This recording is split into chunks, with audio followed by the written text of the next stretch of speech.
अध्याय 1 कुरुक्षेत्र के युद्ध स्थल में सैन्य निरीक्षण। धृतराष्ट्र ने कहा, हे संजय, धर्म भूमि कुरुक्षेत्र में युद्ध की इच्छा से एकत्र हुए मेरे तथा पांडु के पुत्रों ने क्या किया? संजय ने कहा, हे राजन, पांडु पुत्रों द्वारा सेना की व्यूह रचना देखकर राजा दुर्योधन अपने गुरु के पास गया और उसने ये शब्द कहे, हे आचार्य, पांडु पुत्रों की विशाल सेना को देखें, जिसे आपके बुद्धिमान शिष्य द्रुपद के पुत्र ने इतने कौशल से व्यवस्थित किया है।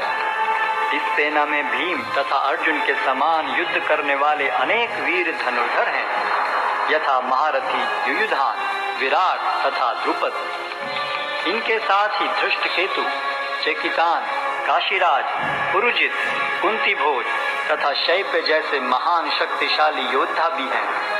पराक्रमी युधामन्यु, अत्यंत शक्तिशाली उत्तमौजा, सुभद्रा का पुत्र तथा द्रौपदी के पुत्र, ये सभी महारथी हैं। किंतु हे ब्राह्मण श्रेष्ठ, आपकी सूचना के लिए मैं अपनी सेना के उन नायकों के विषय में बताना चाहूंगा जो मेरी सेना को संचालित करने में विशेष रूप से निपुण हैं। मेरी सेना में स्वयं आप, भीष्म, कर्ण, कृपाचार्य, अश्वत्थामा, विकर्ण तथा सोमदत्त का पुत्र भूरिश्रवा आदि हैं, जो युद्ध में सदैव विजयी रहे हैं। ऐसे अनेक वीर भी हैं जो मेरे लिए अपना जीवन त्याग करने के लिए उद्यत हैं। वे विविध प्रकार के हथियारों से सुसज्जित हैं और युद्ध विद्या में निपुण हैं। हमारी शक्ति अपरिमेय है और हम सब पितामह द्वारा भली भांति संरक्षित हैं, जबकि पांडवों की शक्ति भीम द्वारा भली भांति संरक्षित होकर भी सीमित है। अतः इस सैन्य व्यूह में अपने अपने मोर्चों पर खड़े रहकर आप सभी भीष्म पितामह को पूरी सहायता दें। तब कुरुवंश के वयोवृद्ध परम प्रतापी एवं वृद्ध पितामह ने सिंह गर्जन की सी ध्वनि करने वाले अपने शंख को उच्च स्वर में बजाया, जिससे दुर्योधन को हर्ष हुआ। तत्पश्चात शंख, नगाड़े, बिगुल, तुरही तथा सिंह सहसा एक साथ बज उठे। वह समवेत स्वर अत्यंत कोलाहलपूर्ण था। दूसरी ओर से श्वेत घोड़ों द्वारा खींचे जाने वाले विशाल रथ पर आसीन कृष्ण तथा अर्जुन ने अपने अपने दिव्य शंख बजाए। भगवान कृष्ण ने अपना पांचजन्य शंख बजाया, अर्जुन ने देवदत्त शंख तथा अति भौजी एवं अति मानवीय कार्य करने वाले भीम ने पौंड्र नामक भयंकर शंख बजाया। हे राजन, कुंती पुत्र राजा युधिष्ठिर ने अपना अनंत विजय नामक शंख बजाया तथा नकुल और सहदेव ने सुघोष एवं मणिपुष्पक शंख बजाए। महान धनुर्धर काशीराज, परम योद्धा शिखंडी, धृष्टद्युम्न, विराट, अजय सात्यकी, द्रुपद, द्रौपदी के पुत्र तथा सुभद्रा के महाबाहु पुत्र आदि सबों ने अपने अपने शंख बजाए।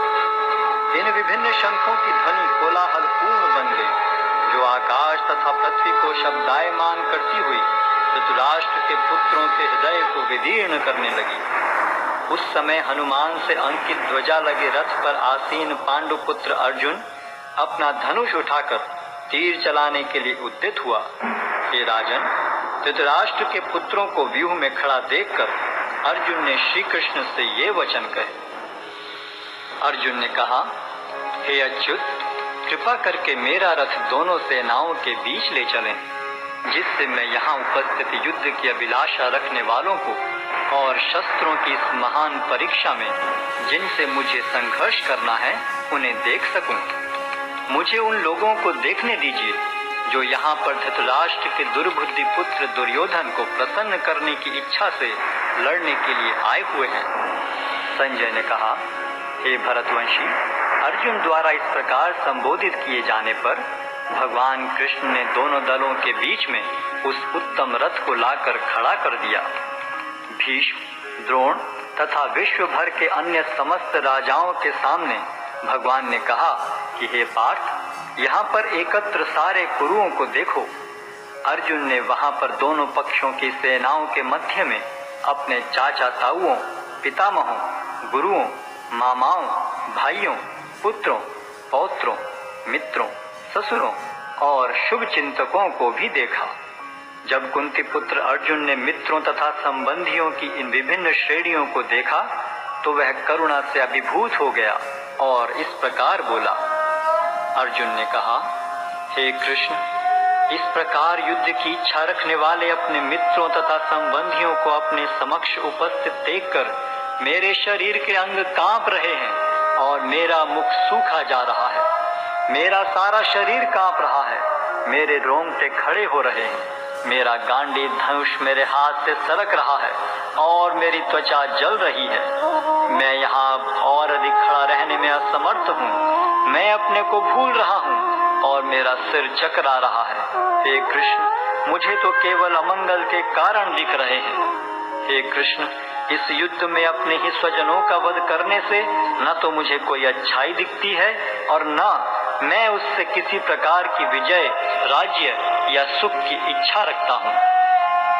हे गोविंद, हमें राज्य, सुख अथवा इस जीवन से क्या लाभ, क्योंकि जिन सारे लोगों के लिए हम उन्हें चाहते हैं वे ही इस युद्ध भूमि में खड़े हैं। हे मधुसूदन, जब गुरुजन, पितृगण, पुत्रगण, पितामह, मामा, ससुर, पौत्रगण, साले तथा अन्य सारे संबंधी अपना अपना धन एवं प्राण देने के लिए तत्पर हैं और मेरे समक्ष खड़े हैं, तो फिर मैं इन सब को क्यों मारना चाहूंगा, भले ही वे मुझे क्यों न मार डालें। हे जीवों के पालक, मैं इन सबों से लड़ने को तैयार नहीं, भले ही बदले में मुझे तीनों लोग क्यों न मिलते हों। इस पृथ्वी की तो बात ही छोड़ दें। भला धृतराष्ट्र के पुत्रों को मारकर हमें कौन सी प्रसन्नता मिलेगी? यदि हम ऐसे आतताइयों का वध करते हैं तो हम पर पाप चढ़ेगा। अतः यह उचित नहीं होगा कि हम धृतराष्ट्र के पुत्रों तथा उनके मित्रों का वध करें। हे लक्ष्मीपति कृष्ण, इससे हमें क्या लाभ होगा और अपने ही कुटुंबियों को मारकर हम किस प्रकार सुखी हो सकते हैं? हे जनार्दन, यद्यपि लोक से अभिभूत चित्त वाले ये लोग अपने परिवार को मारने या अपने मित्रों से द्रोह करने में कोई दोष नहीं देखते, किंतु हम लोग जो परिवार के विनष्ट करने में अपराध देख सकते हैं, ऐसे पाप कर्मों में क्यों प्रवृत्त हों? कुल का नाश होने पर सनातन कुल परंपरा नष्ट हो जाती है और इस तरह शेष कुल भी अधर्म में प्रवृत्त हो जाता है।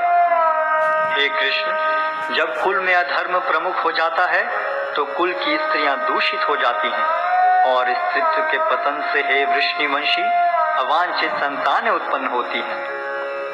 अवांछित संतानों की वृद्धि से निश्चय ही परिवार के लिए तथा पारिवारिक परंपरा को विनष्ट करने वालों के लिए नारकीय जीवन उत्पन्न होता है। ऐसे पतित कुलों के पुरखे गिर जाते हैं क्योंकि उन्हें जल तथा पिंडदान देने की क्रियाएं समाप्त हो जाती हैं।